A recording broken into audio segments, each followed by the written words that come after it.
हाँ बेटा, तो आज हमें property, magnetic property in matter के बारे में डिस्कस करना। उसके पहले छोटी छोटी कोई डेफिनेशंस होती है। सबसे पहला जो डेफिनेशन यहाँ पर आता है, it is magnetization vector.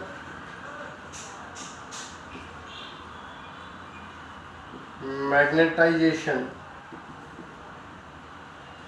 Vector, ठीक है। अभी क्या होता है समझें। जैसे फॉर एग्जांपल मान लीजिए कि मेरे पास कोई एक बार मैग्नेट है, या फिर एग्जांपल मेरे पास कोई भी एक मैग्नेटिक सब्सटेंस है। इस मैग्नेटिक सब्सटेंस में डायपोल्स कुछ इस तरह से अरेंज होते हैं। हमने पढ़ा था कि कोई भी मैग्नेट होता है, मैग्नेटिक सब्सटेंस होता है, उसका एक स्मॉल पार्टिकल भी किसकी तरह बिहेव करेगा बेटा, एक मैग्नेट की तरह बिहेव करेगा, ठीक है। तो इसके यूनिट वॉल्यूम में जो मैग्नेटिक मोमेंट होता है, ठीक है, उसी को हम मैग्नेटाइजेशन वेक्टर बोलते हैं। और डिफरेंट बुक में डिफरेंट रिप्रेजेंटेशन होता है। मैं यहाँ पर आई से रिप्रेजेंट कर रहा हूँ। तो मैग्नेटाइजेशन वेक्टर होता क्या है, it is magnetic moment per unit volume.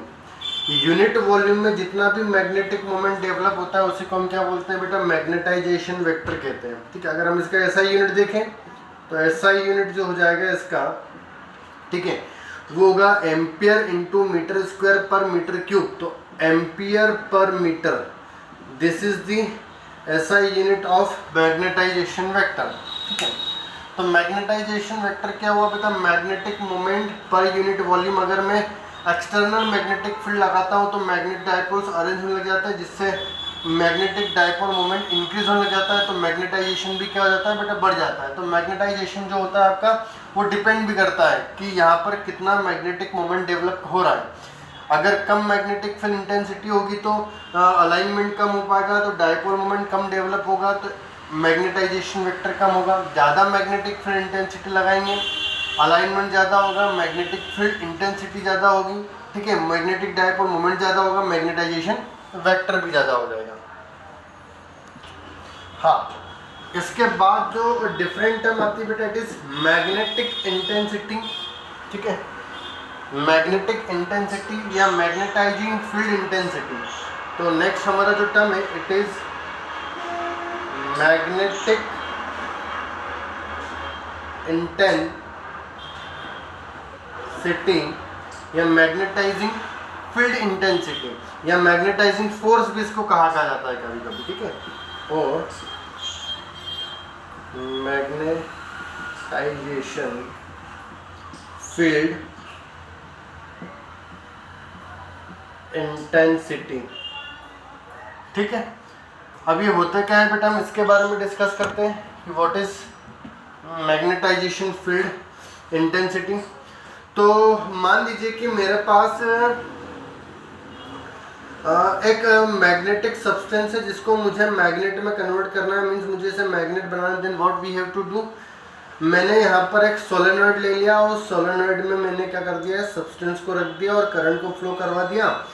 हमें पता है सोलेनॉइड के अंदर मैग्नेटिक फील्ड डेवलप हो जाती है, और ये जो सब्सटेंस है एक्सटर्नल, जो कि सोलेनॉइड की मैग्नेटिक फील्ड है, इसमें रखा हुआ है, ठीक।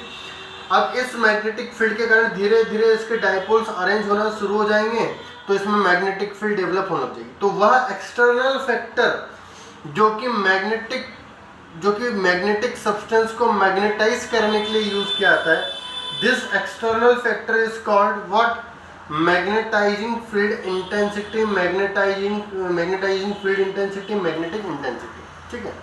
तो सोलेनॉइड के अंदर जो मैग्नेटिक फील्ड डेवलप होती है जिसको हम एक्सटर्नल बोलते हैं, दिस एक्सटर्नल मैग्नेटिक फील्ड जो है, it is mu naught n I. तो इनमें से ऐसा कौन सा फैक्टर है जो मैग्नेटिक फील्ड को इंक्रीज और डिक्रीज कर रहा है, this is n into I. This n I is called what, magnetic intensity, which is represented by H. This H is called magnetic intensity. क्या बोलते हैं बेटा इसको, मैग्नेटिक इंटेंसिटी। तो टोटल जो मैग्नेटिज्म होता है किसी भी सब्सटेंस में, वो दो कारणों से होता है। एक तो इंटरनल फैक्टर होता है, दूसरा एक्सटर्नल फैक्टर होता है। जो एक्सटर्नल फैक्टर होता है it is called magnetic intensity, जो इंटरनल फैक्टर होता है which is called magnetization vector, जो हम ऑलरेडी डिस्कस कर चुके हैं। तो टोटल जो मैग्नेटिक फील्ड आएगी, total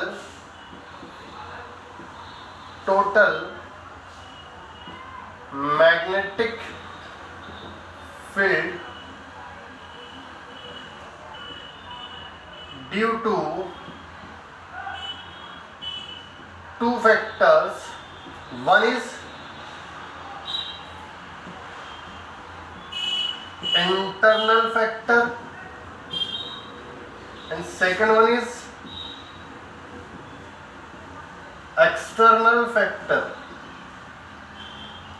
Internal factor what? Magnetization vector I and external factor what? H.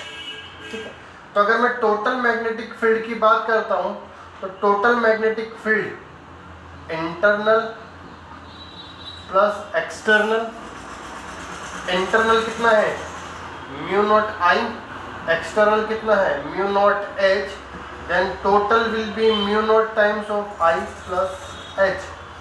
वो बात अलग है, एच बढ़ाएंगे तो आई भी बढ़ेगा, तो एच और आई में भी यहाँ पर क्या होता है बेटा, एक रिलेशन होता है जो हम आगे देखेंगे। ठीक है, तो ये क्या हो गया मेरे पास, मैग्नेटिक इंटेंसिटी और magnetisation.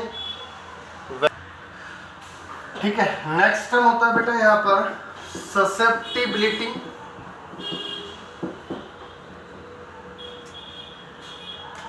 Next is SC susceptibility. Now what is susceptibility? हमने देखा है कि जो मैग्नेटाइजेशन फोर्स होता है और जो मैग्नेटाइजेशन वेक्टर होता है दोनों एक दूसरे के डायरेक्टली प्रोपोर्शनल होते हैं, means I is directly proportional to H। अगर मैं H इंक्रीज करूंगा तो जितने भी डाइपोल्स होते हैं उनका अरेंजमेंट स्टार्ट हो जाएगा, I भी इंक्रीज हो जाएगा, तो ये दोनों एक दूसरे के डायरेक्टली प्रोपोर्शनल होंगे। If we remove proportionality we will get a constant. This constant is called susceptibility.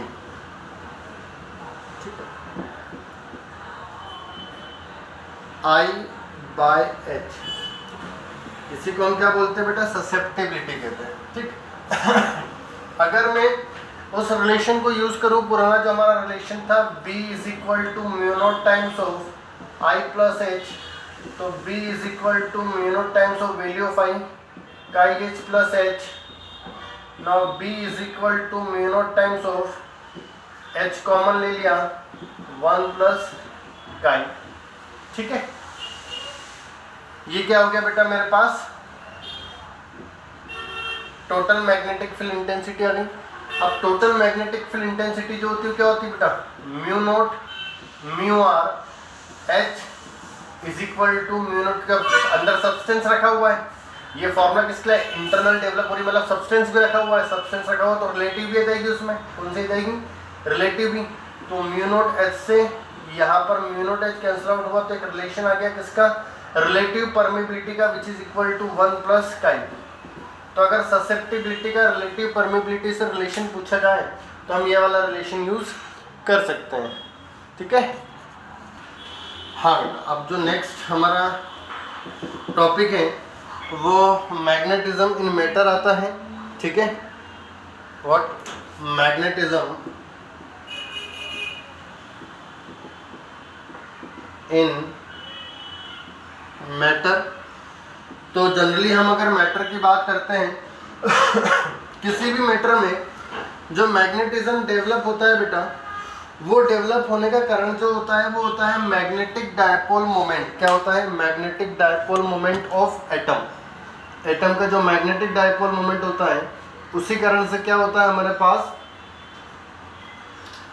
Magnetism develop होता है। कोई भी अगर मैं एटम की बात करता हूँ तो हर एक एटम में जो मैग्नेटिज्म होता है वो 3 फैक्टर से हो सकता है। पहला, अगर हम बात करते हैं कि हमने इसके पहले वाले चैप्टर में magnetic moment of revolving electron देखा था, मतलब एटम के अंदर जो भी इलेक्ट्रॉन रिवॉल्व करते हैं वो एक मैग्नेटिक मोमेंट डेवलप करते हैं। तो सपोज करो न्यूक्लियस है, न्यूक्लियस के अराउंड इलेक्ट्रॉन घूम रहा है तो इसमें करंट फ्लो होगा, करंट कैरिंग लूप बनेगा तो इसमें मैग्नेटिक फील्ड शुरू हो जाएगी। और अगर मैग्नेटिक फील्ड शुरू हो जाएगी तो डायपोल की तरह बिहेव करने लगेगा तो उसमें मैग्नेटिक मोमेंट डेवलप हो जाएगा। ठीक है। दूसरा, ये जो इलेक्ट्रॉन घूम रहा है ये अपनी एक्सिस पर भी रोटेट करता है, जिससे भी मैग्नेटिक डायपोल मोमेंट डेवलप होता है। ठीक है। बट जो मैक्सिमम कॉज होता है मैग्नेटिक डायपोल मोमेंट का बेटा, वो क्या होता है? Revolution of electron. तो यहाँ पर इलेक्ट्रॉन के न्यूक्लियस के अराउंड रिवॉल्व करने से जो मैग्नेटिक डायपोल मोमेंट डेवलप हो रहा है उसकी वैल्यू उसके स्पिन मोशन से काफ़ी ज़्यादा होती है। ठीक है। इसी के अकॉर्डिंग यहाँ पर मैग्नेटिज्म जो होता है मैटर में वो डिफाइन किया गया है। ठीक है। अच्छा, दूसरी बात, ये जो मैग्नेटिज्म होता है वो किस पे डिपेंड करता है? एक्सटर्नल फैक्टर पर भी डिपेंड करता है।